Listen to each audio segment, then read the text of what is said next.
Hello students, good evening.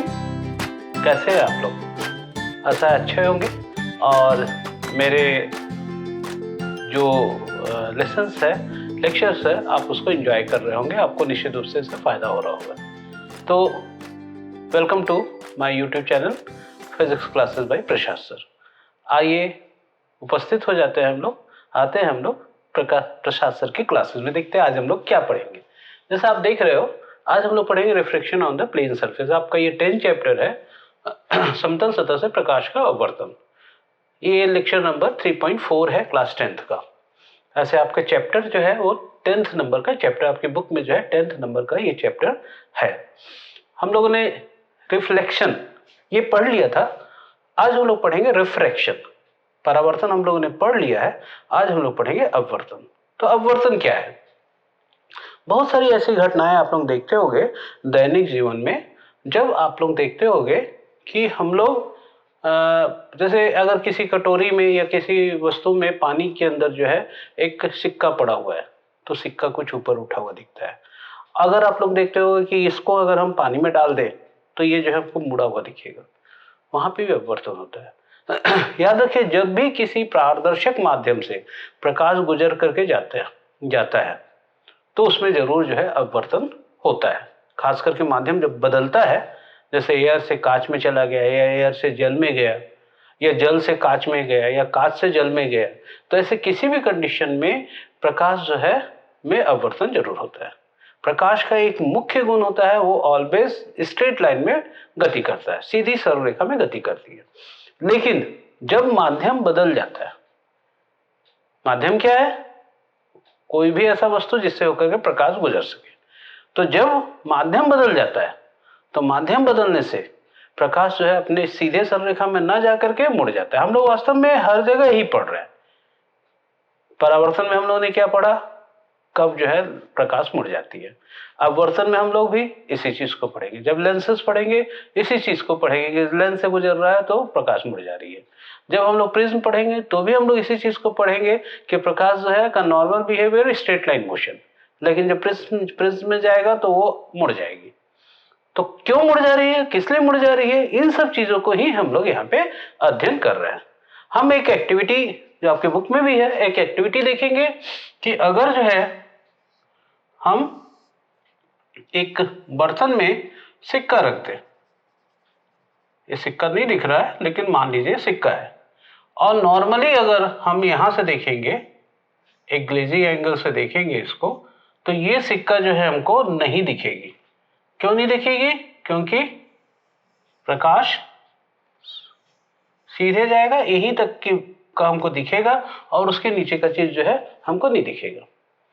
अब आप क्या कीजिए कि धीरे धीरे जो है इसमें पानी भरना शुरू कर दीजिए। आप आंखों को चेंज मत कीजिए, हम धीरे धीरे इसमें जो है पानी भरना शुरू कर देते हैं। जैसे जैसे हम इसमें पानी भरना शुरू करेंगे तो आप देखेंगे कि प्रकाश जो है ये मुड़ जाएगी और मुड़ करके इधर आ जाएगा, और इसके कारण जो है हमको ये सिक्का जो है दिखने लगेगा। एग्जैक्ट हो सकता है थोड़ा सा और ज्यादा पानी भरने पड़े, लेकिन हमको ये जो है सिक्का दिखने लगेगा। तो ये किसका उदाहरण हो गया?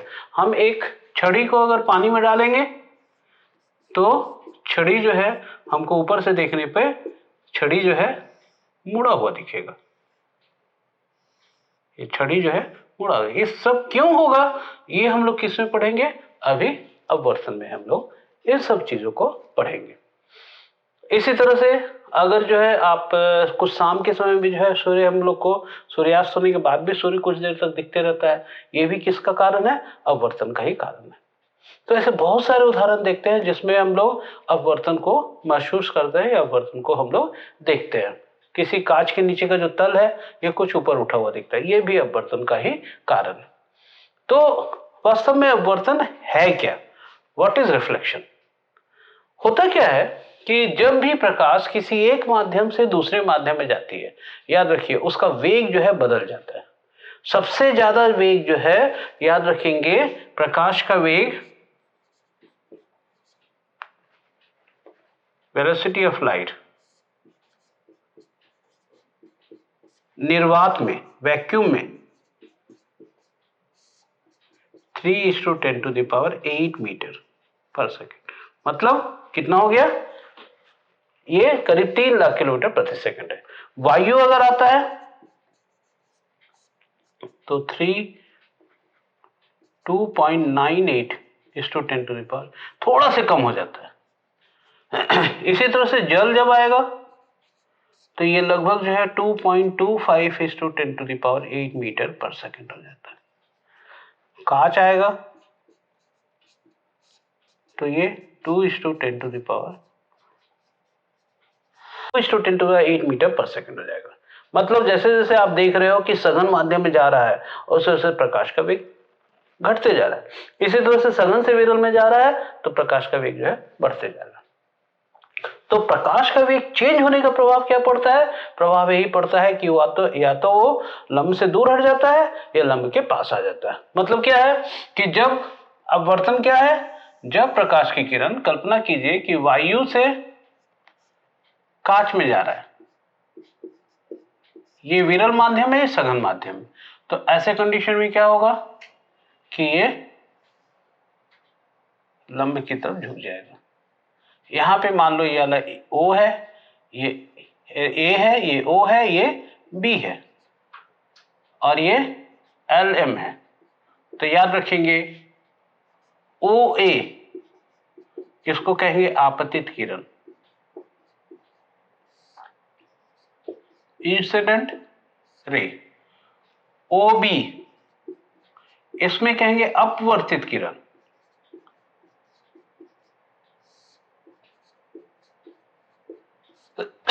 ये जो कोण है AOL इसको हम लोग कहेंगे आपतन का कोण, और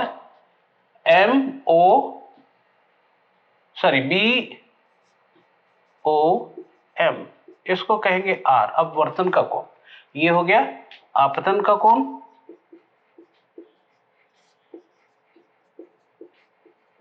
और ये अपवर्तन।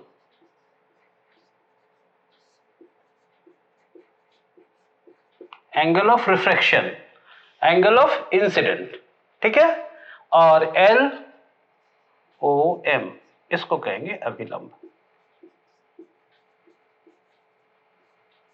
इसी तरह से अगर इसका उल्टा होता, मान लो ये जल होता और ये वायु होता, तो क्या होता हम देखेंगे।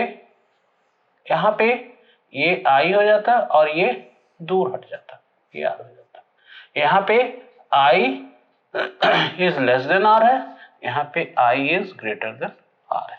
जब विरल से सघन में जाएगा तो I जो है बड़ा होगा, R छोटा होगा, और जब सघन से विरल में आएगा तो इसका जब उल्टा हो जाएगा। ये जो घटना हो रही है इसी को हम लोग क्या कहते हैं, प्रकाश का अपवर्तन कहते हैं। कि जब भी प्रकाश एक माध्यम से दूसरे माध्यम में जाता है तो वह या तो लंब से दूर हट जाता है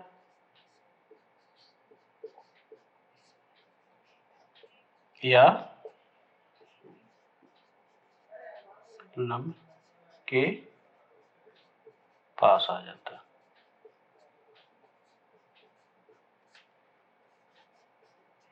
इस घटना को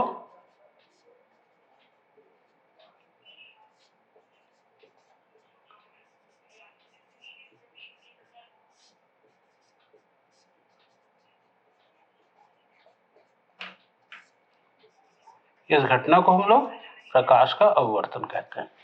क्या है, जब भी प्रकाश एक माध्यम से दूसरे माध्यम में जाता है तो या तो लंब से दूर हट जाता है या लंब के पास आ जाता है। इस घटने को हम लोग क्या कहते हैं, प्रकाश का अपवर्तन, रिफ्रैक्शन ऑफ लाइट। याद रखिए इसको रिफ्रैक्शन कहते हैं, रिफ्लेक्शन नहीं कहते हैं। तो सबसे पहले हम लोग देखें कि क्या है, कब होते हैं रिफ्लेक्शन। क्यों होता है? क्योंकि जो है जब माध्यम एक से दूसरे में जाता है प्रकाश, तो उसका वेग बदल जाता है, उसका वेलोसिटी जो है चेंज हो जाता है विद द डेंसिटी। और वो जब विरल से सघन में जाएगा तो लंब के नजदीक आ जाएगा, जब सघन से विरल में जाएगा तो लंब से दूर हट जाएगा। ये पूरी घटना को हम लोग प्रकाश का अपवर्तन कहते हैं। अब देखेंगे कि प्रकाश के अपवर्तन के नियम क्या है। What are the laws of reflection? Laws of, हम लोग क्या देखेंगे? Laws of refraction. What is laws of refraction? तो हम लोग लॉज ऑफ रिफ्लेक्शन पढ़े थे, परावर्तन के नियम पढ़े थे, इसी तरह से लॉज ऑफ रिफ्रैक्शन भी है। लेकिन याद रखिएगा इसमें पहला नियम तो सेम है लेकिन दूसरा नियम अलग है। तो क्या नियम है? सबसे पहला तो नियम सिंपल है कि आपतित किरण इंसिडेंट रे OA, अपवर्तित किरण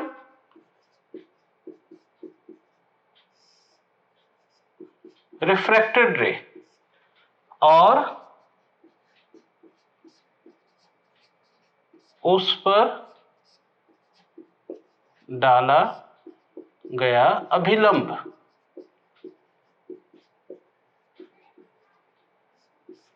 LOM, तीनों एक ही पृष्ठ के एक ही बिंदु पर होगा।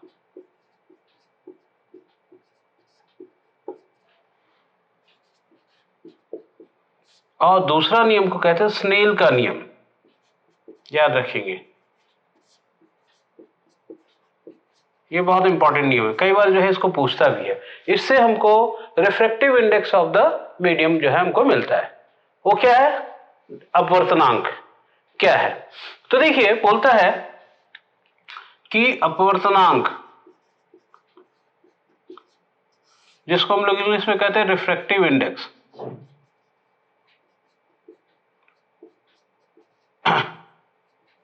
आपके बुक में n लिया है, कई बुक में जो है इसको म्यू भी लेता है।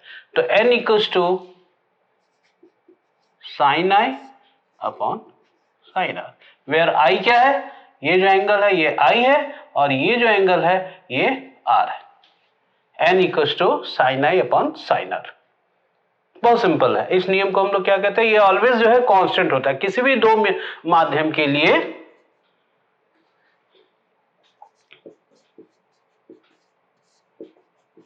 भी दो माध्यम के युग्म के लिए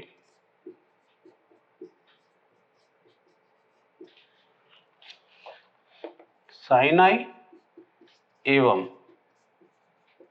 साइन आर का अनुपात स्थिर होता है।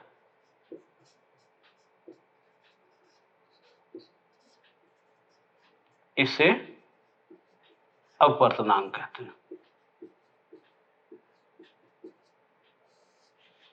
हैं।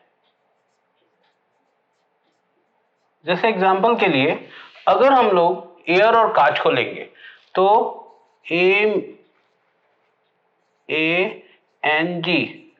एयर से ग्लास में जा रहा है, तो इसका वैल्यू सब समय जो है 1.5 होगा। ये ऑलवेज जो है फिक्स होगा, इसका वैल्यू कितना हो जाएगा? 1.5 ही होगा। तो ये जो नियम है इसे हम लोग क्या कहते हैं? अपवर्तनांक या रिफ्रैक्टिव इंडेक्स कहते हैं। ये दो प्रकार का होता है, निरपेक्ष अपवर्तनांक और सापेक्षिक अपवर्तनांक। तो ये जो निरपेक्ष अपवर्तनांक और सापेक्षिक अपवर्तनांक है, इसे हम लोग इसके बाद वाले लेक्चर में पढ़ेंगे। मैं नहीं चाहता हूं कि आपका कोई भी लेक्चर जो है बहुत लंबा हो, तो इसलिए जो है हम लोग इसके बाद वाले लेक्चर में पढ़ेंगे। उसके ऊपर कुछ मैं आपको न्यूमेरिकल्स क्वेश्चन भी जो है आपको बताऊंगा। तो बने रहिए मेरे साथ मेरे YouTube channel physics classes by Prashant sir में।